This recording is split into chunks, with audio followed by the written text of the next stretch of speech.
কিনা জামাই দিয়ে নিয়ে ফেলেছে। আস্তে আস্তে চতুর্থ আসমানে হযরত মুসা আলাইহিস সালাতু ওয়াস সালাম মুসা আলাইহিস সালামের কাছে আসছে। যার সময় কথা হইছে, আসার সময় যখন মুসা আলাইহিস সালামের বাড়িতে আসতেছে, আসসালামু আলাইকুম ইয়া রাসূলুল্লাহ বিমা জিতা মিনাল্লাহ। রাসূল, আল্লাহ আপনাকে কি হাদিয়া দিয়েছে, আপনাকে আপনার উম্মতের জন্য একটু বলে যাবেন না? যার সময় দেখালো ওখানে না কই চলে যাচ্ছেন। হুজুর খুশিতে বলছেন খামসিনা সালাওয়াত। কোন নবীকে আল্লাহ দেয় নাই, কোন নবীর উম্মতকে দেয় নাই, আমাকে আমার উম্মতকে আল্লাহ 50 ওয়াক্ত নামাজ দিয়েছে। হযরত মুসা আলাইহিস সালাম কয়, দোস্ত দাঁড়াও, কথা আছে। আমার উম্মতের উপরে নামাজ ছিল মাত্র 3 ওয়াক্ত। শক্তিশালী উম্মত তাই পড়ে নাই। আর তোমার উম্মত ওই এই বুড়ো 5-6 বছরে পোলাপানে সোহের পাওয়ার শেষ, 7-8 বছরে পোলাপানে চুল পাইয়ে সাদা হয়ে যাচ্ছে, ঠিক না? এই যে লিমন, ও তো কালকের বুলাউরে একটা বাচ্চা হয়েছে, চুল পাইয়ে সব সাদা হয়ে গেছে। তোমার উম্মত দুর্বল উম্মত, 50 ওয়াক্ত পড়তে পারবে না। 24 ঘন্টায় যদি 50 ওয়াক্ত পড়া লাগে, তাহলে ঘন্টায় 2 ওয়াক্তের বেশি না? তাহলে কি আর কাম কাজ চলে? কোন তাড়াতাড়ি ফিরে যাও, দাঁড়ে দাঁড়ে থাকতে যাও, বেশি নিচে চলে গেলে আর আসতে পারবে না। যাই কমায় আসো। আবার গেছে, সব তো আল্লাহর সিস্টেম, চলে গেছে। লিমাজি তাহবিবি, কেন আসছেন আবার? কয় যে আল্লাহ, আমার উম্মত তো দুর্বল, তাদের নামাজ একটু কমানো যায় নাকি? আল্লাহ হ্যাঁ, অবশ্যই অপশন খোলা আছে, 5 ওয়াক্ত মাইনাস 45 ওয়াক্ত। খুশিতে চলে আইছে। আবার মুসা নবীর কাছে আসে, কয় ওয়াক্ত কমছে? কয় 5। কয় ফিরিয়ে যাও, পারবে না, নে কমাও। আবার গেছে, আবার কইলে আবার 5, এভাবে 9 বার গেছে। কয় ওয়াক্ত কমছে? 5 নং 45 আছে 5। আবার আসছে মুসা আলাইহিস সালাম, আবার কয় যে ভাই ভালোই কমছে, প্রায় তো শেষ, তবে আর একবার যাই, একটু কমান যায় নাকি তাই দেখো।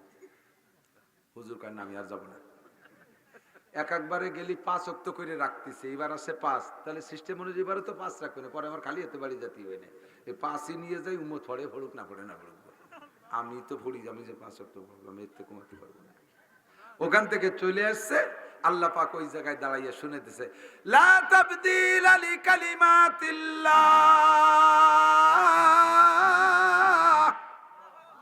আমার কথার মধ্যে কোনো পরিবর্তন নেই। 50 কইছি তো 85, তবে 5 ওয়াক্ত পড়বা, মান জাবিল হাসানা ফালাহু আশরু আমসালিহা। প্রত্যেক একটা নেক কাজের বিনিময়ে 10 গুণ নেকি দেয়া হয়। 5 ওয়াক্ত পড়বা, 5-10 = 50 ওয়াক্তের সওয়াবই তোমাকে দেয়া হয়। আমি যা বলছি তা বলছি, পরিবর্তন নাই। 50 ওয়াক্ত নামাজ। হুজুর মেরাজের রাত্রে এবার জান্নাত দেখছেন, জাহান্নাম দেখছেন, জান্নাতের ভিতরে বহু কিছু দেখছেন, জান্নাত জাহান্নামের মধ্যে ঢুকছেন। ঢুকে যাইয়া সর্বপ্রথম দেখছেন আমার মতো বক্তাদেরকে ঠোঁট আগুনের কেচি দিয়ে কাটতেছে। হুজুর আশ্চর্য, জিবরাইল কি এরা দিয়ে বেসতে থার কথা, এরা এই জায়গায় ঠোঁট আগুনের কেচি দিয়ে কাটে, এরা কারা? হা উলাই খুতাবা উম্মতিকা আল্লাযীনা ইয়াকুলুনা মা লা ইয়াফআলুন। এরা আপনার উম্মতের ওই সকল বক্তা, মসজিদের খতিব আর ইমাম, বয়ান করতো নিজে আমল করতো না, বয়ান করতো আমল করতো না। ওই দেশে তো ওই দোষে তাদের ঠোঁট আগুনের কেচি দিয়ে কাটা হচ্ছে। কোটি কোটি বছর তাদেরকে কাটা হবে। পর্দার বয়ান করছে, পর্দা করে নাই। হালাল হারামের বয়ান করছে, বাইসে চলে নাই। সুদের বিপক্ষে বয়ান করছে, সুদ ছাড়ে নাই। ঘুষের বিপক্ষে বয়ান করছে, ঘুষ দিয়ে চাকরি নেছে। আরে সুন্নতের পক্ষে বয়ান করছে, সুন্নতের আমল করে নাই। ফরজের বয়ান করছে, ফরজের পর আমল করে নাই। ইত্যাদি ইত্যাদি বয়ান করছে, কিন্তু আমল করে নাই। এই কারণে আপনার উম্মতের বক্তাদের এই পরিস্থিতি, উম্মতের পীর সাহেবদের এই পরিস্থিতি। আপনি একটু দেখে যান, উম্মতরে একটু ভালো করে বুঝাই দিয়েন। একটু আগায় গিয়ে দেখে এক শ্রেণী মানুষ বুতুরুহুম কাল বুয়ুত, তাদের পেটগুলো বিশাল বিশাল গোডাউনের মতো, তাদের পেট বিরাট বিরাট ঘরের মতো, গোডাউনের মতো। আর এই পেটের ভিতরে ফিহাল হাইয়াত, পেটের ভিতরে কোটি কোটি সাপ। তুরাবিল খারিজি বুতুনিহিম, পেটের বাইরে থেকে সাপগুলো দেখা যাচ্ছে। ওই সাপে পেটের মধ্যে যে কলিজায় কামড়াইতেছে, আর লোকটা চিৎকার মারে কাঁদতেছে। নবী পাক জিবরাইলকে বললেন, এখন ফিরে জিবরাইল সাথে সিদরাতুল মুনতাহার পাশ দিয়ে হলো জান্নাত, এই সময় জিবরাইল সাথে আছে, তার পাশ দিয়ে জাহান্নাম, জিবরাইল সাথে আছে।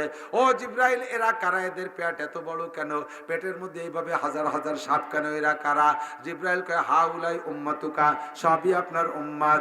আপনার উম্মতের মধ্যে যারা আকেলাতুর রেবা, যারা সুদখোর, যারা সুদ খায়, যারা সুদখোর, যারা সুদখোর, প্রত্যেক 1 টাকায় 100 পয়সায় একটা করে সাপ পয়দা হইছে। 100 পয়সায় 100টা সাপ হয়েছে। যত সুদ খেয়েছে প্রত্যেক টাকায় 100 পয়সার বিনিময়ে 100টা করে সাপ। সমস্ত সাপ তার পেটের ভিতরে।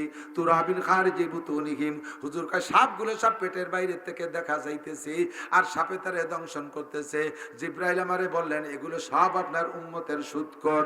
যত সমিতি আছে, যত সমিতি আছে, সমস্ত সমিতিওয়ালারা সুদখোর, সমস্ত সমিতিওয়ালারা সুদখোর। যে সকল সমিতি আছে, BRAC, Adams, Caritas, BR division, নির্ভর জাগরণী চক্র, আশা, প্রশিকা, গ্রামীণ ব্যাংক সহ যত আছে সব সুদে কারবার। ব্যাংকের কারবার সুদে কারবার, ব্যাংকের থেকে লোন আনবেন সুদে কারবার। আহসানুল ফতোয়ার ভিতরে মাসালা আছে, রশিদ আহমদ লুধিয়ানবী রহমাতুল্লাহ আলাইহি লিখেছেন, কই সুদে প্রতিষ্ঠানে, যেই প্রতিষ্ঠানে সুদে লেনদেন হয়, ওই প্রতিষ্ঠানে যদি তুমি চাকরি করো, তোমার চাকরিতে যে বেতন আসবে, ওই বেতনের টাকায় দিয়ে কুরবানির ভাগী থাকলে বাকি ভাগীদের কুরবানিও তোমার কারণে নষ্ট হবে, তোমার কুরবানি তো হবেই হবে না। ওই জায়গা থেকে টাকা পাইয়া সেই টাকা দিয়ে হজ করলে হজ হবে না, ওই টাকার যাকাত ফরজ হয় না, ওই টাকা দিয়ে কুরবানি করলে হবে না, ওই টাকা দিয়ে পোশাক পরে নামাজ পড়বি, নামাজ হবে না। এই সুদে কারবার যারা করেছো তাদের এই প্রত্যেক টাকায় 100 টাকা করে সাপ তার পেটের মধ্যে। হুজুর আপনার উম্মতের পরিস্থিতি আপনি দেখা যান। একটু আগাই দেখে আল্লাহর নবী সাল্লাল্লাহু আলাইহি ওয়াসাল্লাম, হে আমার প্রাণপ্রিয় বন্ধুরা, এক লোক রক্তের সাগরের মধ্যে হাবুডুবু খাইতেছে আর ওই লোকটা সাতরায় কিনারের দিকে আসার চেষ্টা করতেছে। কিনারে একটা লোক পাথর নিয়ে বসে আছে। কিনারে আসে আসে বাপ এই মুহূর্তে পাথর মেরে দিচ্ছে মুখে। পাথরের আঘাতে আবার পিছনের দিক চলে যাইতেছে, আবার সামনের দিকে আসতেছে, উঠে উঠে ভাব এই সময় আবার মেরে দিচ্ছে, আবার পিছনের দিক চলে যাচ্ছে। নবী জিব্রাইলকে জিজ্ঞেস করলেন, জিব্রাইল